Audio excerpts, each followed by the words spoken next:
Moi, de toute façon, j'ai toujours été fan de Pokémon, donc avant que l'application sorte, j'étais déjà au courant, je l'attendais, ça fait plus d'un an.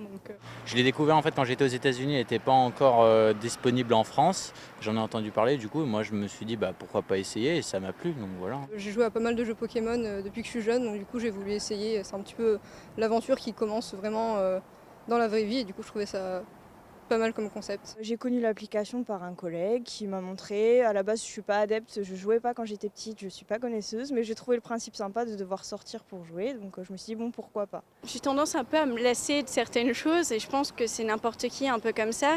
Et donc du coup, j'y vais plus très souvent.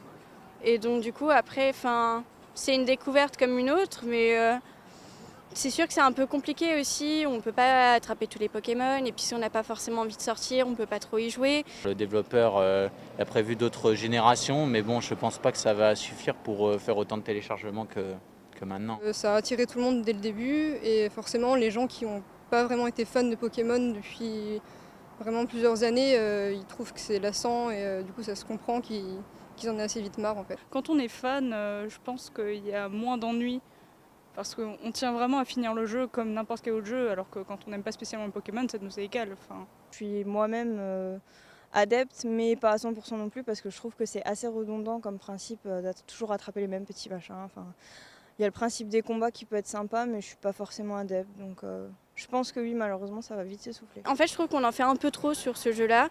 Il y a notamment les politiciens, comme avec le sujet de l'école. On a entendu des faits divers, c'est sûr que tomber du haut d'une falaise, des trucs comme ça fait peur, mais bon, après, il faut juste être vigilant, quoi. C'est un jeu parmi tant d'autres. Je pense que les médias ont un peu trop forcé avec le sujet et du coup c'est ça qui a mené peut-être à une lassitude, je pense. Ils ont vraiment exagéré le phénomène. Je pense qu'on en parle trop en négatif en fait, parce qu'évidemment il y a des gens qui dépassent les limites, mais bon, les gens qui jouent au volant par exemple, c'est les mêmes personnes qui envoient des textos au volant, ça change rien. C'est toujours le même problème, des jeux vidéo rendent violents, inconscients, et on n'en parle pas aussi sur le point positif, genre des gens comme moi qui sortaient pas spécialement avant, on fait plus de sport, on prend l'air, ça a quand même des points positifs.